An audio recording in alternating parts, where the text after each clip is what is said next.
Yeah, I feel like going from last year's decision, I really thought there was a lot of things I could improve on. I didn't feel like I was a finished product. Thought there was a lot of places I could improve on with being able to be consistent from range, as well as improve my kickoffs a little bit. So I feel like I did that this year, so I'm super happy with that. Pretty good group of kickers in this class. Just when you sat down with teams, what have you kind of tried to tell them that maybe set you apart? We don't have our interviews until tonight, honestly. So what do you plan to? I think for me, like, I'm just gonna try to show a little bit of my personality. Like, I'm not really trying to compare myself to other guys. Like, I'm just gonna try to show my talent and let everything else sort itself out. Well, kicking is a position that, at all levels, from high school all the way to the pros, has a notoriously high rate of turnover. Guys can get benched or cut relatively little compared to other positions. How do you deal with that mentally, knowing that your job is one that's so easy to lose? Yeah, I think somebody put it this way: like whenever you make it to the NFL, you're trying to keep your job every single week. You can have a bad game and get cut or get fired or whatever it is, and guys, kind of go on a little bit of a carousel, going to different places, and just trying to be focused on, you can't really control what's in the future, but just trying to focus on what's in the moment, make every single kick count, and just go from there. You mentioned you had some meetings today. Are any of those formal with Detroit by chance? I'm not really sure. They haven't really told us too much, but I just know all of our interviews are tonight.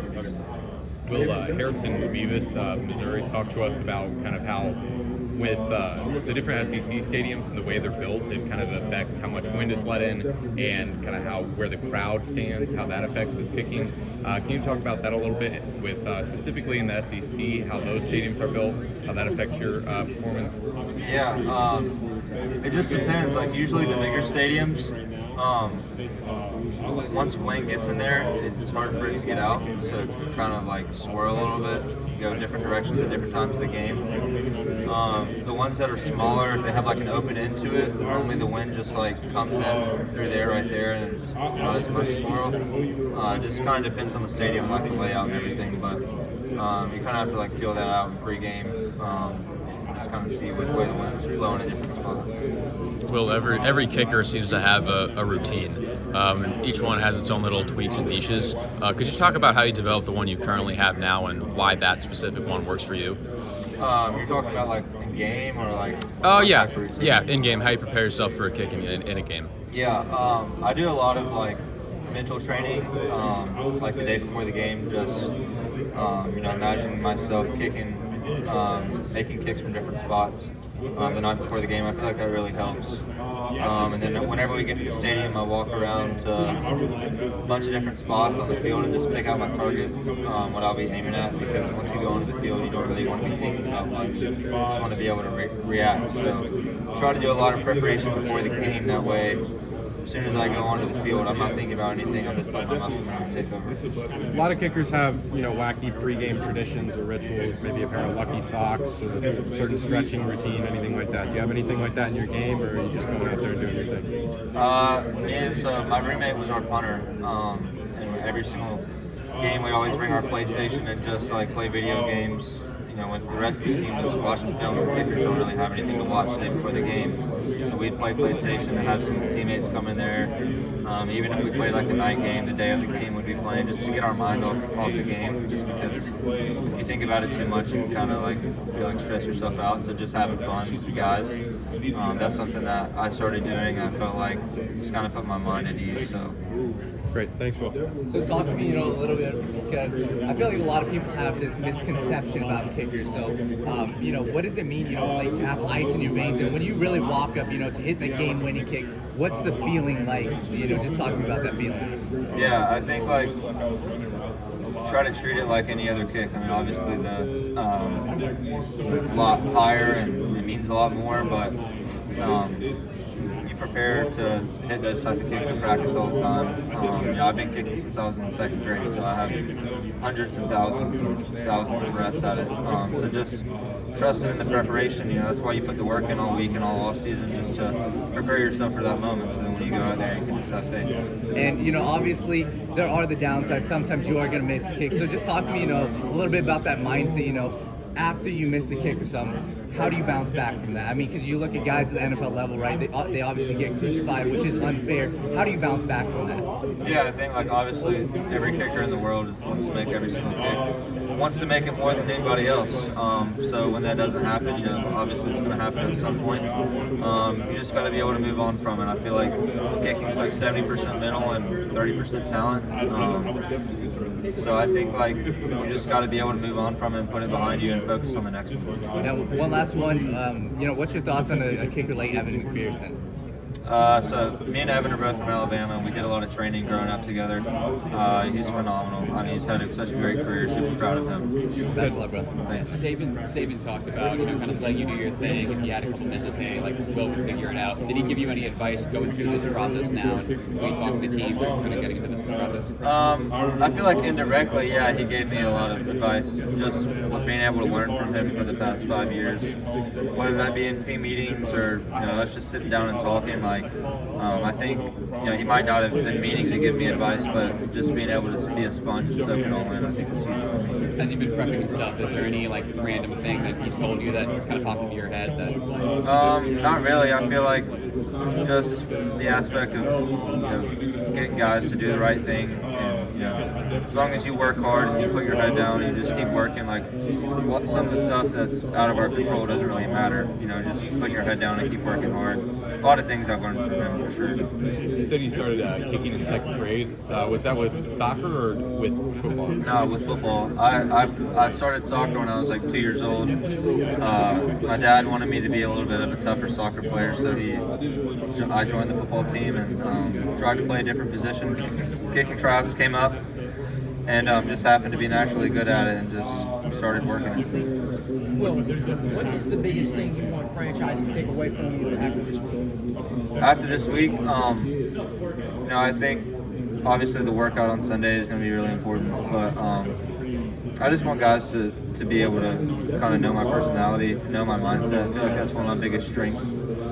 Just trying to be a professional, take it super serious, and I think that hopefully, you know, the team will fall in love with me. You know, I only need one team to pick me, so we'll see where it goes from there. What was it like playing for Coach Saban? Well, being one of the last people to play for Coach Saban. No, it was awesome. I learned so many things from him. You know, going to Alabama was a dream come true. It's definitely not what I expected. It's so much more than I expected. Like, it was awesome.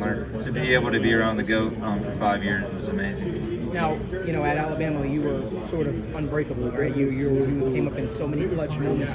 What do you attribute that to? Because, you know, playing kicker, a lot of it is mental as well. Why do you think you had so much success at the college level? I think just like my preparation. I feel like I work really hard in the off season as well as like all week, just trying to prepare myself for any moment, any condition, and just being able to go into games and not really think about anything and trust my preparation. Will, in high school and college, you had a pretty high touchback percentage on kickoffs. Could you just take me into the process of how you improve at kickoffs and what goes into being good at having a high touchback percentage? Yeah, I think like just being super violent with your swing. I made a little bit of like technique adjustments over my college career. I think that's why this past season my touchback percentage kind of jumped a little bit from the year before. But just being able to, you know, attack the ball and just swing hard, that's all I can say. And then on another note, you're an Alabama kid through and through. Do you take a lot of pride in being from the state of Alabama and representing Alabama in the NFL? Yeah, 100%. I didn't grow up an Alabama fan, to be honest with you. I grew up a Florida fan. I was a big Tim Tebow fan, and but whenever Alabama started showing interest in me, it was just I couldn't pass it down, especially with Coach Saban being there. So, and with me only being an hour away from campus, it was easy. So I take a lot of pride from Alabama. It's the only state I've ever lived in my whole life. So definitely a big part of why I am who I am. Do you feel like even though you've only lived in Alabama for your whole life, are there some nerves in like maybe because you're probably going to be heading to a different state, living in a different place? Are there natural nerves with that, or are you kind of ready for whatever? Yeah, I mean, there's obviously going to be some nerves about moving to a new place, but I'm excited for a new opportunity and excited for it. Sure. Growing up a Florida fan, just an hour away from Tuscaloosa, you said, were you kind of an outsider there as far as football fandom goes? Oh, 100%, yeah. And where I'm from in Birmingham, like you're either an Alabama or Auburn fan. So I was probably one of the only Florida fans in my city. There was a story wrote a few years ago where a writer just followed Rodrigo Blankenship through his week at the combine, and just this whole week is obviously busy and chaotic and kind of weird for every prospect, but I think specifically for kickers. Can you just kind of take us through like the details? I know you haven't had team interviews yet and haven't worked out yet, but what this week has been like so far for you? Yeah, we've had like not like team meetings, but like NFL meetings, just learning about what's different between the league and college and the different perks that you can get being in the NFL. We've had a lot of medical stuff. We have some more medical things later today, just trying to make sure that there's no injuries or anything like that. Stuff with team doctors we've had to do, like have a drug test on Monday, I think, just all sorts of stuff to make sure that you're a good person and there's nothing wrong with your body. What have they told you about what you're expected to do in drills this week as a kicker? I know we have like 15 field goals, I think, and 6 kickoffs. I'm punting on Monday as well. So yeah. Is there a specific hash or a place on the field that you prefer over another spot on the field to kick? Well, with NFL, like the hashes are like right there on the upright, so it's kind of like every kick is almost in the middle of the field. In college, hashes are a lot wider, so with the hashes being so narrow in the NFL, it's like every kick's in the middle anyways. With those presentations that you talked about, are those like NFLPA stuff, and like can you talk a little bit more about like the content of those?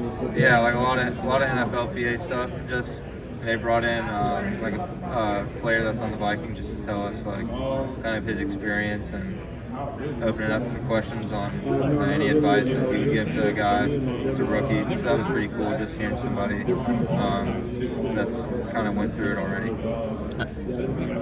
I was going to ask, looking at this past year at Alabama, you all were able to come back and win some pretty crazy games, especially Auburn. When you look at the resilience of the team, when you look at how you were all able to come back, who were some of the guys that really spearheaded that and kept you all upright, even amidst some defeats like Texas? I think like there's a lot of guys on the team that like provide a lot of leadership. I don't want to like point out one or two guys because I felt like it was kind of a team effort. We kind of came together as a team and just we wanted to be remembered the right way, and we wanted to be. There wasn't a lot of people that gave us a chance, so I'm super proud of kind of the way that we responded and finished out the year. Obviously, we were hoping for a national championship and it didn't go that way, but I'm super proud of the way that we just fought and continued to be resilient. Were there any major like learning lessons from the Michigan game? I guess learning lesson is no matter how bad you want something, sometimes it's not written in the cards. Obviously we probably could have played it a little bit better, but it just didn't work out. Will, obviously a lot of talent at Alabama. When you look at the entire team for next year, who's a guy that we're not talking about right now, but a year from now we'll be talking about? Malachi Moore. Okay, why Malachi? Super good dude, and he's just a ball player. Like, loves the game. You see him flying around. He's a great leader. All the intangibles that you want in a player. Was there a freshman that came in last year? Obviously, guys are in and out of the portal and everything. But was there a freshman that came in? You're like, all right, like NFL dude right away. It's hard because at Alabama, it's a lot of guys. Yeah, there's so much talent. So who stood out to you? Like first guy that pops in your mind? Probably Justice Haynes. Sure. Why Justice? He didn't get to play too much this year, but just like seeing him, especially like in the Rose Bowl, do his thing was super exciting for sure. Thanks, man. Yeah. Favorite restaurant in Birmingham? Chewy's. Yeah. Go ahead and grab your name and